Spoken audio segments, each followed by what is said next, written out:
जय हिंद दोस्तों, मैं सुदेश सर और आप देख रहे हैं सुदेश स्टडी सेंटर।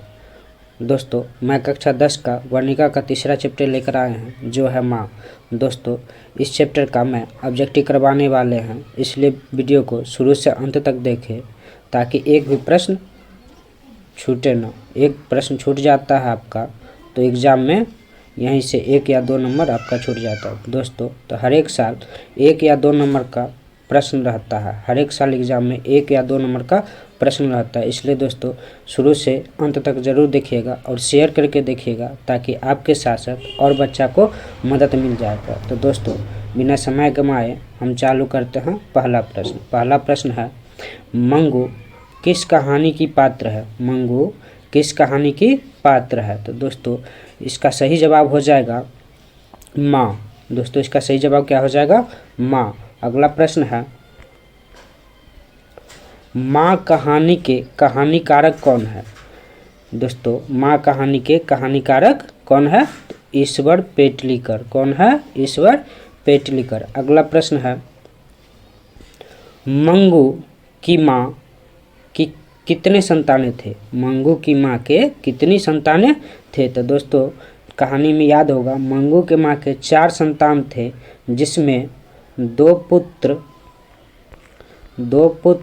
और 2 पुत्रियाँ थी। 2 पुत्रियाँ थी, 2 पुत्र और 2 पुत्रियाँ थी। तो इसके आंसर हो जाएगा 4। इसका सही उत्तर हो जाएगा 4। दोस्तों, अगला प्रश्न है, मंगू के अलावा उसकी माँ की कितनी संतानें थी? मंगू के अलावा मंगू की माँ के कितने संतानें थी? तो दोस्तों, मंगू के माँ के 4 संतानें थी, जिसमें से एक मंगू को हटा दे तो कुल संतान 3 बच जाएगा। तो दोस्तों, इसका सही उत्तर हो जाएगा क्या? 3। इसका सही उत्तर क्या हो जाएगा? 3। अगला प्रश्न है, माँ कहानी के मुख्य पात्र कौन था? माँ कहानी के मुख्य पात्र कौन था? लक्ष्मी, सीता, मंगम्मा, मंगू। दोस्तों, क्या हो जाएगा? मंगू। अगला प्रश्न है,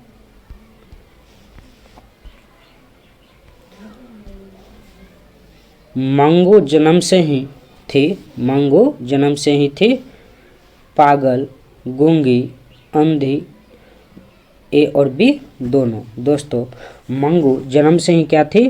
पागल और गूंगी थी। पागल और गूंगी थी। तो इसका आंसर क्या हो जाएगा? ए और बी दोनों। दोस्तों, अगला प्रश्न है, मंगू के कितने भाई थे? मंगू के कितने भाई थे? तो दोस्तों, इससे पहले हम बता चुके हैं मंगू की माँ के 4 बच्चे थे, जिसमें से 2 लड़का और 2 लड़कियाँ थी। 2 पुत्र और 2 पुत्री थी। तो दोस्तों, इसका सही उत्तर क्या हो जाएगा? मंगू के कितने भाई थे? तो 2 भाई थे। इसका सही उत्तर हो जाएगा 2। अगला प्रश्न है, पराई माँ ही कान छेदती है, यह है कहावत, मुहावरा, सरोठा, छम। दोस्तों, इसका सही उत्तर हो जाएगा कहावत। पराई माँ ही कान छेदती है, यह क्या है? कहावत है। अगला प्रश्न है, माँजी ने मंगू को अस्पताल में भर्ती कराने के बाद क्या परिवर्तन हुआ? माँजी ने मंगू को अस्पताल में भर्ती कराने के बाद क्या परिवर्तन हुआ? बहुत प्रसन्न हो गई, पोते को सेवा करने लगी, वह खुद पागल हो गई, इनमें से कोई नहीं। तो दोस्तों, इसका सही उत्तर हो जाएगा वह खुद पागल हो गई। अगला प्रश्न है, कहानी के प्रधान पात्र कौन है? कहानी के प्रधान पात्र कौन है? तो दोस्तों, इसका उत्तर हो जाएगा डॉक्टर, मंगू, माँ, कुसुम। तो दोस्तों, इसका उत्तर हो जाएगा माँ। अगला प्रश्न है, मंगू जिस अस्पताल में भर्ती हुई है वहाँ के कर्मचारी थे अनुभवहीन, व्यवहार कुशल, अव्यवहारिक, कठोर स्वभाव के। तो दोस्तों, इसका सही उत्तर हो जाएगा बी नंबर, व्यवहार कुशल। दोस्तों, इसका सही उत्तर क्या हो जाएगा? व्यवहार कुशल। अगला प्रश्न है, माँ के लिए कौन सा माँ आराध्य देव बन गया था? माँ के लिए कौन सा माँ आराध्य देव बन गया था? माघ, अगहन, पौष, चैत्र। तो दोस्तों इसका सही उत्तर अगन। अगला प्रश्न है, मंगू की बड़ी बहन का नाम क्या था? मंगू की बड़ी बहन का नाम क्या था? कमो, रानी, लक्ष्मी, सीता। तो दोस्तों इसका सही उत्तर हो जाएगा कमो। मंगू की बड़ी बहन का नाम क्या था? कमो। अगला प्रश्न है, माँ कहानी किस भाषा में अनुदित है? गुजराती, बंगाली, तमिल, उड़िया। इसका सही उत्तर हो जाएगा गुजराती। दोस्तों देख लेना मिसप्रिंट हो गया, इसका होगा गुजराती।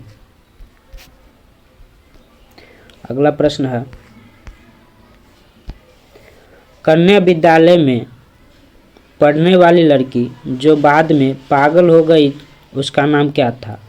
दोस्तों क्या कहता है, कन्या विद्यालय में पढ़ने वाली लड़की जो बाद में पागल हो गई थी उसका नाम क्या था? मीरा, मीता, सीता, कुसुम। इसका सही उत्तर हो जाएगा डी नंबर कुसुम। अगला प्रश्न है, मंगू की माँ अस्पताल को किसकी उपमा देती है? मंगू की माँ अस्पताल को किसकी उपमा देती है? कारागार की, पाठशाला की, छात्रावास की, गौशाला की। दोस्तों इसका सही उत्तर हो जाएगा गौशाला। मंगू की माँ ने अस्पताल को किसकी उपमा देती है? गौशाला की। अगला प्रश्न है, ईश्वर पेटलीकर किस भाषा के लेखक है? ईश्वर पेटलीकर किस भाषा के लेखक है? गुजराती, बंगाली, उड़िया, तमिल। तो दोस्तों इसका सही उत्तर हो जाएगा ए नंबर गुजराती। अगला प्रश्न है, मंगू को लोग कहाँ भर्ती कराने की सलाह देते हैं? मंगू को लोग कहाँ भर्ती कराने की सलाह देती है? कारागार में, पाठशाला में, गौशाला में, अस्पताल में। तो दोस्तों इसका सही उत्तर हो जाएगा डी नंबर जो है अस्पताल। अगला प्रश्न है, मंगू की उम्र कितनी थी? मंगू की उम्र कितनी थी? 10 वर्ष, 11 वर्ष, 12 वर्ष, 13 वर्ष। तो दोस्तों इसका सही उत्तर हो जाएगा सी नंबर जो है 12 वर्ष। अगला प्रश्न है, इस तरह पागल पुत्री को तो एक माँ ही पाल सकती है, यह किसकी युक्ति है? यह किसकी युक्ति है? माँ जी के पुत्रों की, डॉक्टरों की, समाज की, इनमें से कोई नहीं। तो दोस्तों इसका सही उत्तर हो जाएगा सी नंबर समाज की। इस प्रकार आपका ये पाठ का ऑब्जेक्टिव कंप्लीट करा दिया गया है। अगर आप अभी तक लाइक नहीं किए हैं तो लाइक कर दे और सब्सक्राइब कर दे ताकि हमारा नोटिफिकेशन बना रहता है, ऐसे ऐसे वीडियो लाते रहेंगे। इसलिए दोस्तों लाइक कर दे और शेयर कर दे एंड सब्सक्राइब कर दे। जय हिंद दोस्तों।